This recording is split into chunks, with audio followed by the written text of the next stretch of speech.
Today, everyone, I will discuss two topics, acute effects and mariculture.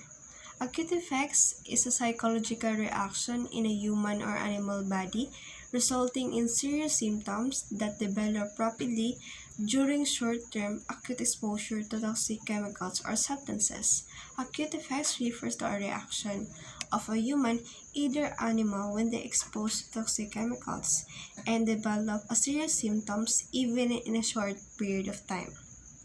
Symptoms: sickness. This involved headaches, vomiting, diarrhea, irritation, etc. Severe injury. This happens when a person is directly attached to an irritating substances, or even death within an hours or days. Acute exposure. This is how long or excessive when a person exposed to an irritating agent, and if the cause for the acute effect is not removed immediately, it can become a chronic health effects. And chronic health effects is more dangerous and severe than acute effects. And if the chronic health effects cannot remove immediately or cannot cure immediately, it can lead to death.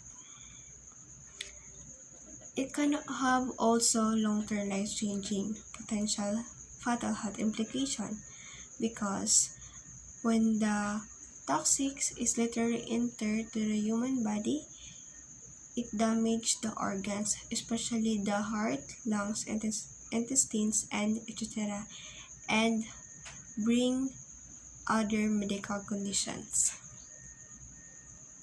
Mariculture is a farming of aquatic plants and animals in salt water. And the major categories of mariculture are seaweeds, mollusks, and crustaceans, and finfish. And mariculture is a larger field of aquaculture, which involves farming of both freshwater and marine organisms. This is the top mariculture producing countries and their species produced. In China, mollusks and shrimp; Japan, algae, mollusks, yellowtail, sea bream; Taiwan, mollusks, shrimp, eels; Philippines, algae, shrimp, milkfish; United States, mollusks, shrimp, Atlantic salmon, red drum; Norway, salmon; Ecuador, shrimp; Republic of Korea, algae, mollusks; Indonesia, algae, shrimp, and milkfish. These are some of the advantages of mariculture. Ecological and environmental impacts. Mariculture platform prevents ecological and environmental damages due to open sea current and wide areas. Second is sustainability and durability. The platform is designed to withstand all weather and open sea conditions. Securities and guarantees. Mariculture requires investment, will be carried out in tranches.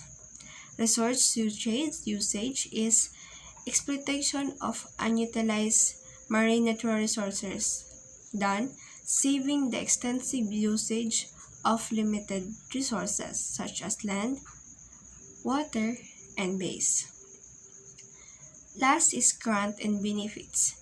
The project caters the most urgent global demands such as food security, ecology, and environment. These also are the disadvantages of mariculture. First is nutrient pollution. This, defined as nutrient enrichment, is considered by the most important pollution threat to marine waters. Second, polluting chemicals. Another group of waste products from mariculture that is often released to the environment are certain chemicals. Farming up and pushing down the food chain. This practice raises two main issues. First is less food is left for marine predators. Second, concern is human food security.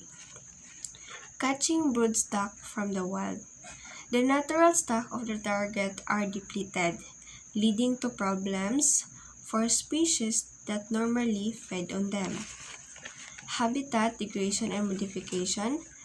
Mariculture can take a lot of space, which can perturb migratory routes, feeding patterns, and production of non-target species.